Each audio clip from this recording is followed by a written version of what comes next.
I couldn't wait until Monday. The plan was to wait until Monday to talk about Michigan's big win against USC. I couldn't wait that long. So we have to do a Sunday episode. Because what an absolute incredible win by Michigan. They did everything that I wanted them to do. Some of you are still unhappy about it for whatever reason. I guess it's the John U. Bacon. Some Michigan fans aren't happy unless they're unhappy. But let's talk about Michigan's 27-24 win over USC. On this episode of Locked On Wolverines.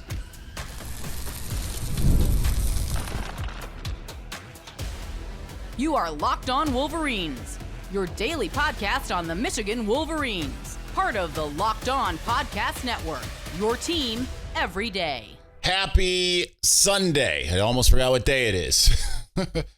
We're back and doing it. Locked On Wolverines podcast, part of the Locked On Podcast Network, where it's your team every day. I'm your man on the ground, Isaiah Hole, publisher of Wolverines Wire through USA Today Sports Media Group. And as I got home from church and I'm sitting here writing some things, I was trying to find a replay of the game. Apparently CBS does not put those out, which is really annoying. And especially since I didn't DVR it. And then started watching On Three's content and, what are the ESPN guys saying about it? And, these are the things that I tend to write about. But then I was like, why? We should actually talk about it now. I don't want to wait till Monday. But what a win, the 27-24 win over USC. And 290 yards on the ground, 32 through the air. And that is basically what we called for all week. So I'm kind of surprised when I see some, not a lot, but some people in my mentions. They must not be podcast listeners, just strictly social media follows that are sitting there like complaining about the lack of passing yards. They're trying to turn Alex Orgy's wonderful comments about Jesus into a prayer for them to wish that there was more passing yards. You won the football game, number one. No, number two, this is exactly what I don't know. I know it might not be what you wanted, but I recognize like this is exactly what Michigan needed to do if it was going to win the football game. So, all right, I'm trying to pull up something here, and of course it's being ridiculous. So just for posterity, let's go back. What did Michigan do previously that I said that they absolutely needed to replicate? I said that Michigan needed to replicate what happened in week 2 against Washington in 2021. Michigan needed to just run the ball with impunity. People were angry that week as well. Michigan had won that game 31-10. Cade McNamara was 7 for 15 for 44 yards, which now you look back and say, whoa, slow down there, champ. You don't want to get all of your yards in one game. That's wild. But that is what we called for, was that. Because what did Michigan do on the ground that game? Well, they ran 56 times for 343 yards.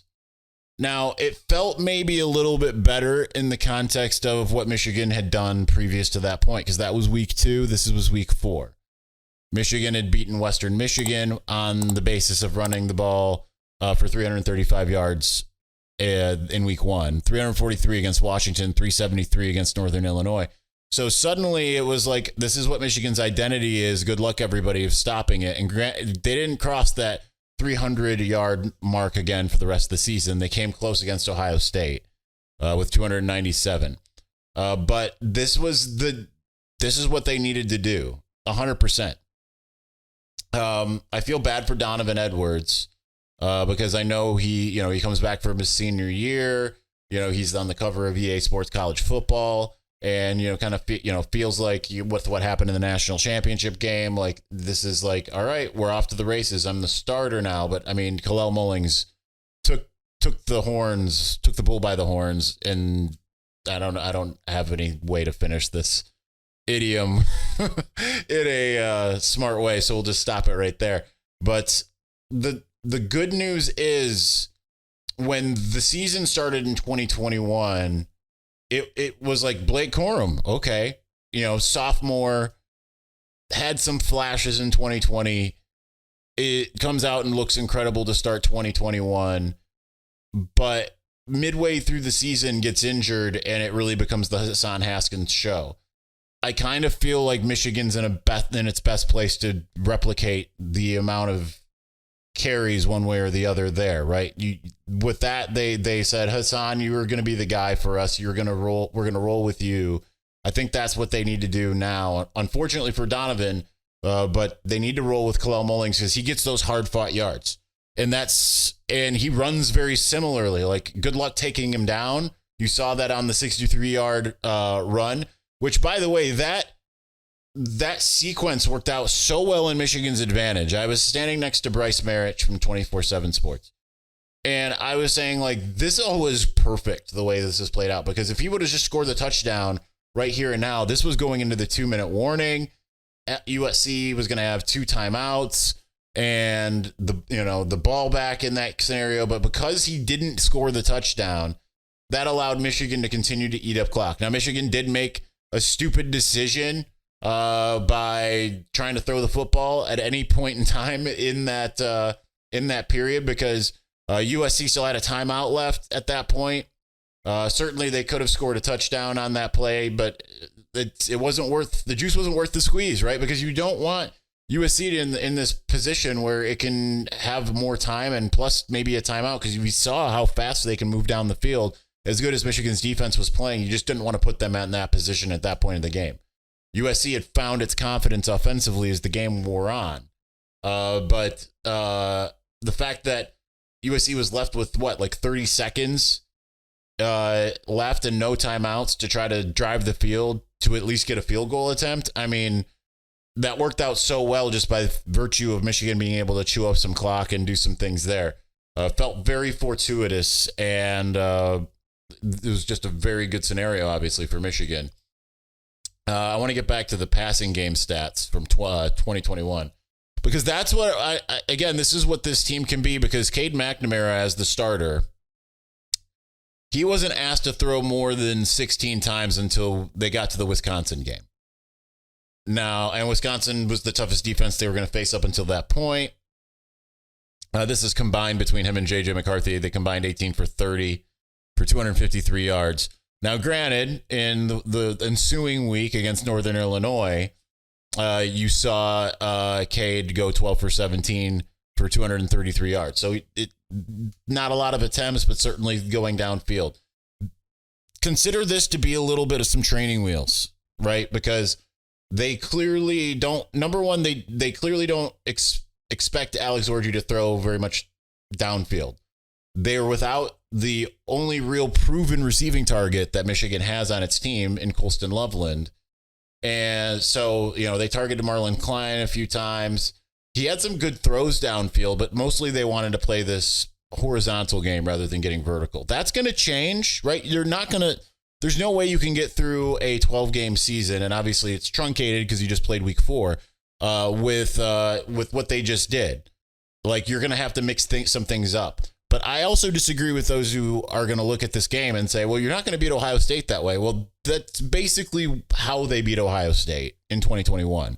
A little bit more passing, 20 attempts, 14 completions, 190 yards. So, yeah, you got to do a little bit more through the air. But when you can run the football as effectively as Michigan did, and they're going to be able to run, I think, effectively from here on in, because just of the threat of Alex Orji carrying the ball, so long as you continue to use that as a focal point of the offense.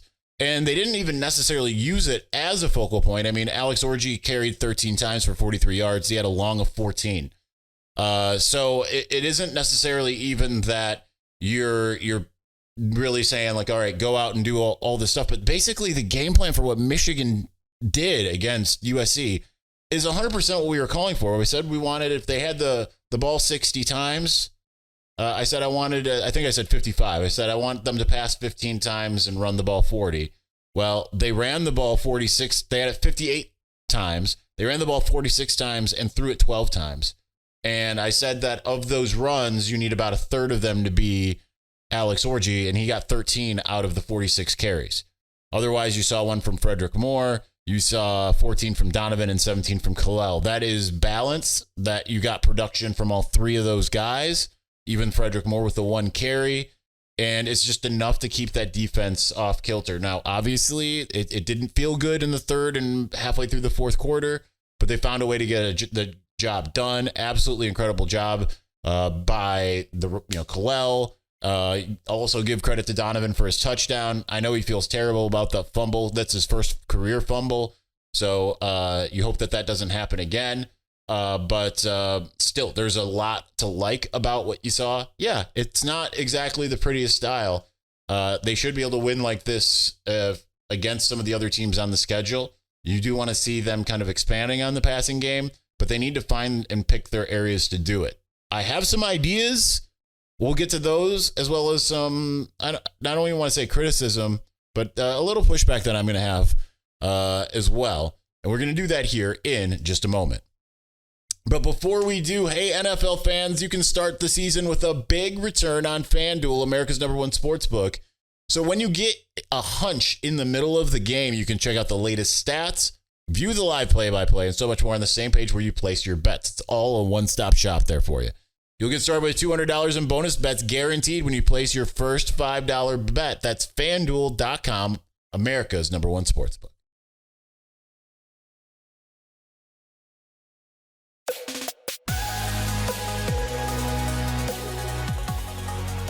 All right, let's continue on.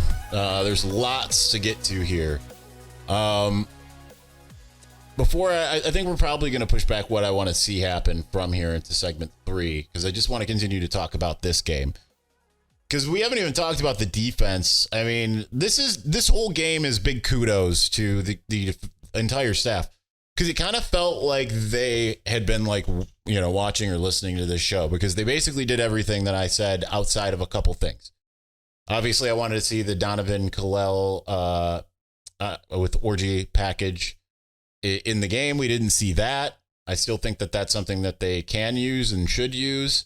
But defensively, they really, for the most part, did what I wanted to, which was kind of dial back on the aggression, try to get what you can get with your front four, and they did. Josiah Stewart was an absolute animal.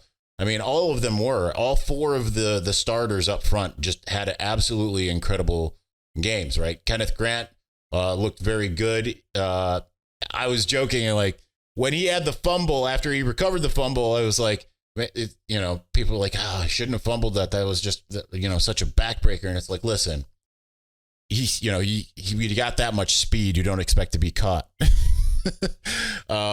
But you got to teach him a little bit more to make sure, like, hey, you recover the fumble and you run with it. You got to be able to protect the football. I mean, you saw, Derek Moore have some really good plays that even if he didn't get the stats himself, really did some good things to open up possibilities for others. And obviously Mason Graham was just an absolute monster. Just an absolute stunning display by that front. I thought the secondary played mostly good, even with giving up 283 yards. But you look at the stat line that USC had, I mean, Miller Moss, 28 for 51 for 283 yards, 3 touchdowns and an interception. Yeah, you don't like to see the 3 touchdowns. All 3 touchdowns looked like easy. There were some busted coverages there. And that seems like that's kind of because they played a heck of a lot more zone, I think, in this game. They backed off of the aggression in a lot of ways, weren't in man all the time. They seemed like they were in zone more often, kind of got back to exactly what worked for Mike McDonald and Jesse Minter. And it was like, all right, these old dogs can learn new tricks. So big kudos to the coaching staff. I mean, it was wild to see all these things kind of playing out. Now, yeah, there was a lull, but that's kind of the game of football. USC found some ways to adjust. These are highly paid coaches and scholarship players. You're right. They're going to find ways to adjust. And when they made their offensive line adjustments, took out Elijah Page and worked some things out there, suddenly the protection was better. They got rid of the football extremely fast at that point, because Miller Moss, you could see at near the end of the first half, like he was hobbling. He was struggling to get up from off the ground. Every single throw he had, he was getting hit. And when he wasn't, he was throwing at people's feet because he just was so afraid of the incoming pass rush. Credit to them for regrouping and for him to, he stood strong after that. And he looked like a different quarterback. I think part of that started with the idea that we talked about last week, which was slowing down their running game. in order to force them to pass, which is basically what happened outside of one 65-yard run by Woody Marks. And the only other positive running play they really had was the Quentin Joyner one on the drive that I believe it was that same drive after the fumble and the double fumbles. Then Quentin Joyner had the 11-yard run after that to get back in the red zone, touchdown on the next play.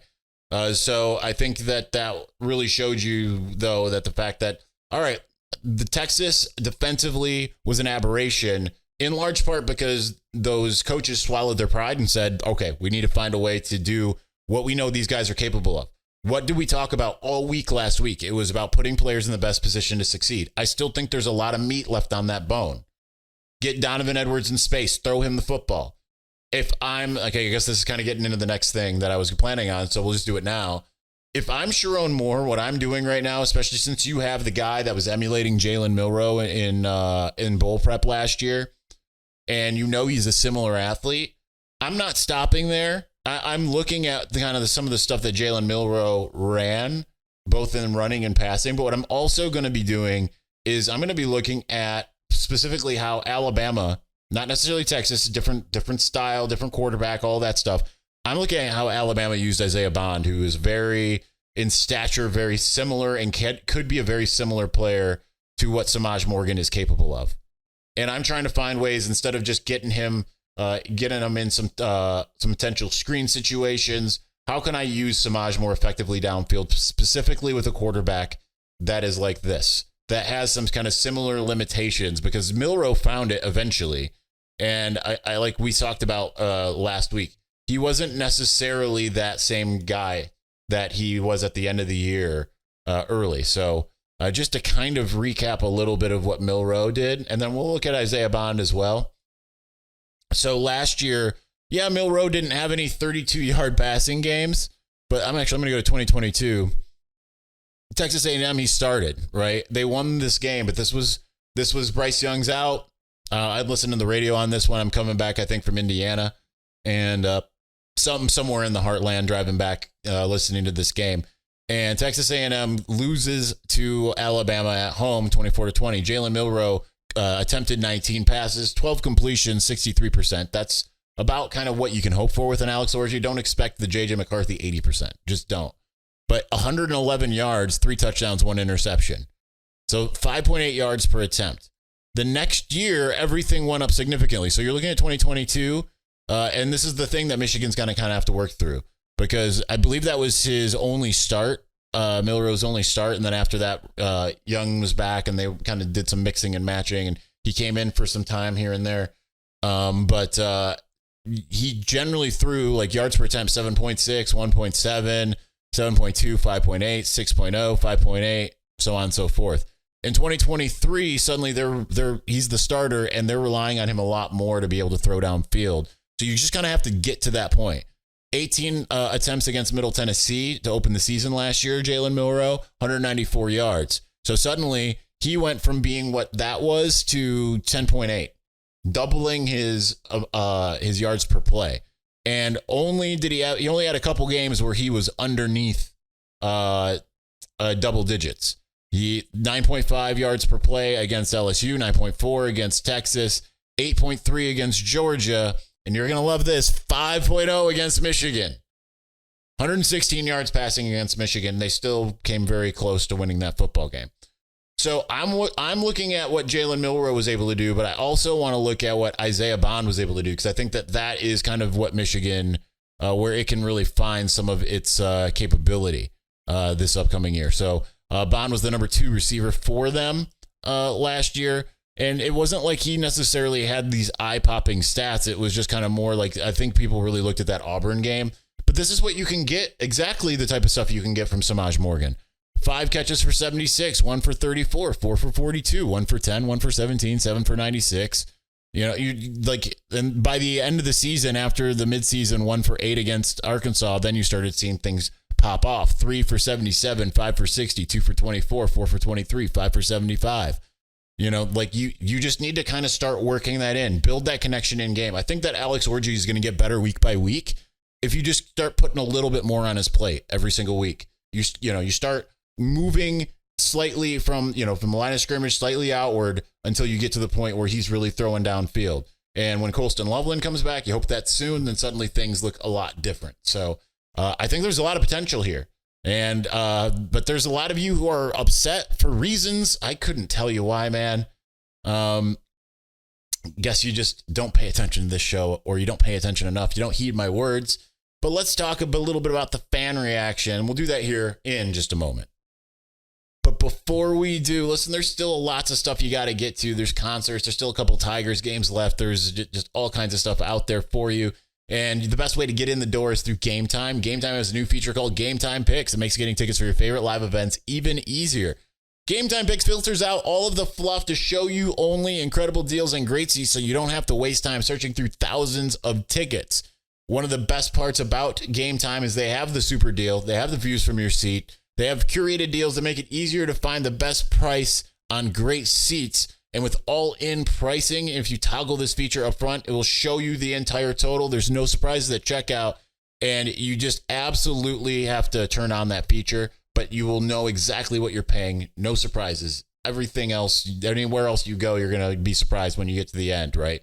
So take the guesswork out of buying tickets with Gametime. Download the Gametime app, create an account, use the code LOCKEDONCollege for $20 off your first purchase. Terms apply. Again, create an account, redeem the code LOCKEDONCollege for $20 off. Download Gametime today. What time is it? It's game time.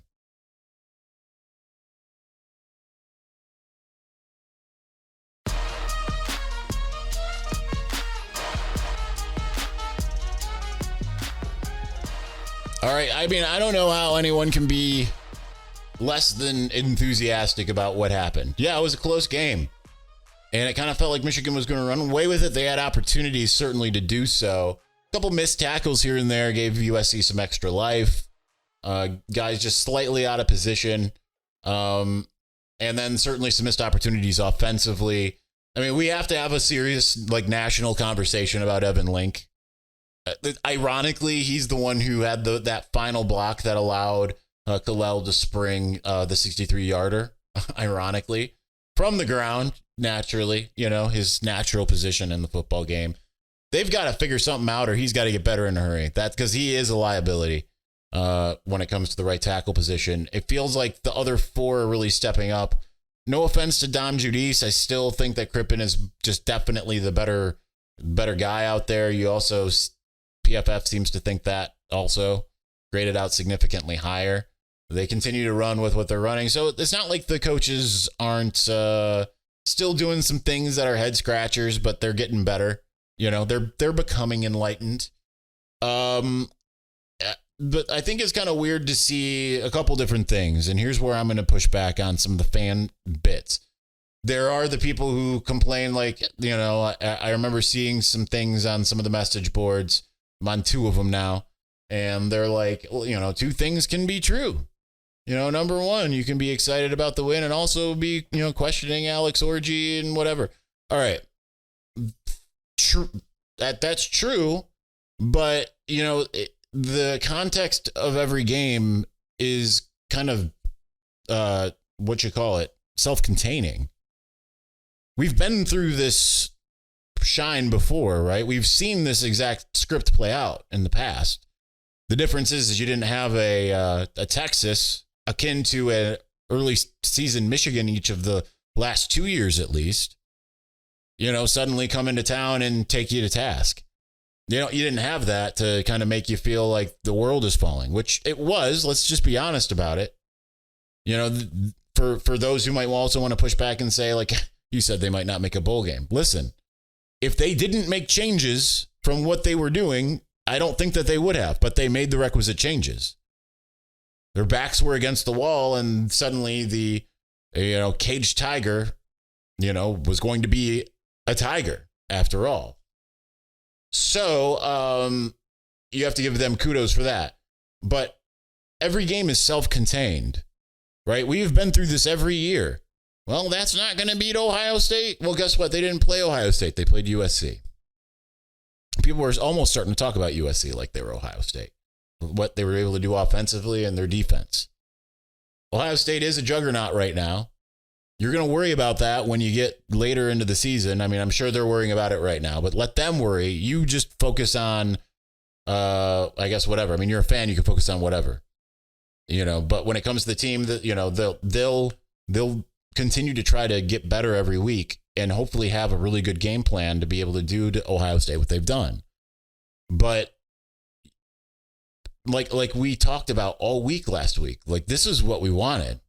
Right. I understand you want to see those stats. You want to feel like they won a national championship in week 4.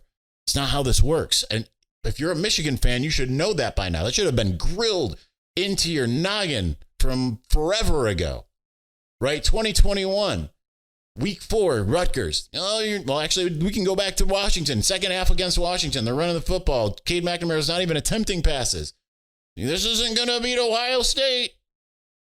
Ironically, that's kind of what did beat Ohio State, that exact game plan. That literal exact game plan beat Ohio State.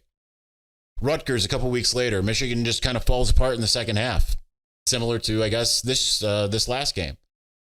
Right? Kind of similar. I think the score was 14-3 going into the half. And yet it was, they struggled in the second half, managed to put the game away late. Everyone was just freaking out after that. And this isn't going to beat Ohio State. Well, guess what? They didn't play Ohio State this week. Let things develop. This was Alex Orji's first start. Now, the other part of this is, and I bring this up more so because my favorite picture that I took from the entire game was Donovan Edwards' touchdown. I would venture to say that is going to be my favorite picture of the year. It's as far as composition and all of this, and it has nothing to do with it being the guy that I know and like. I think it's just an incredible picture. It's on par with the Hassan Haskins hurdle in 2021, the Roman Wilson touchdown against Nebraska last year. I don't know if there's a 2022 equivalent. I don't think I had any great pictures in 2022, to be honest. But I posted that as the final game graphic. Now, just to let you know, that's really hard to do from the field to create because I have to get the picture from my camera to my phone and crop it and everything. I did that in the first half, knowing that, hey, this is the best picture I have in the first half. Nothing's going to beat it. And I tried to get the Kalel picture, actually, of him celebrating after the touchdown. But it's not easy getting the Wi-Fi and everything to connect when you got all these phones in one place. But that's the explanation for how that came to be. But some of the people that responded across all social media, Instagram and Twitter, were just very, very bizarre because a lot of people just are very undued about Donovan. And I understand it's the fumble and all of that, and obviously hasn't lived up to expectations. There's no one harder on himself than Donovan Edwards, by the way. Donovan Edwards, after the game, I told him, hey, man, great game. And he just kind of shrugged me off like he was not happy with his own performance based off of that fumble. Okay. Very happy for his team, not happy for himself, right? Like, this isn't him. He was being very much a team player. So don't get that in your mind. Very much being a leader and a captain, but also disappointed in himself. But for those who are decrying Donovan Edwards' contribution to this team, and I know it's probably a very small minority of you, we can also recognize that Kalel should be RB1. I am very much conceding that, which I also like Kalel a lot, right? As a person and obviously as a player. I was a Kalel defender when a lot of you were telling me he should never carry the ball again after the Fiesta Bowl, right? That said, you don't beat Ohio State in 2022 without Donovan Edwards. You might not win the national championship if it wasn't for his early heroics. You probably don't even win the game yesterday if it wasn't for his touchdown. So how about you stop hating and start appreciating? Sundays are weird. I'm going to say a bunch of weird things. I'm tired. Anyway, that's going to do it for us today. Thanks for watching. Thanks for listening. We'll be back on Monday as we start to preview Minnesota and move forward. Anyway, thanks for watching. Thanks for listening. Talk to you again soon. Peace.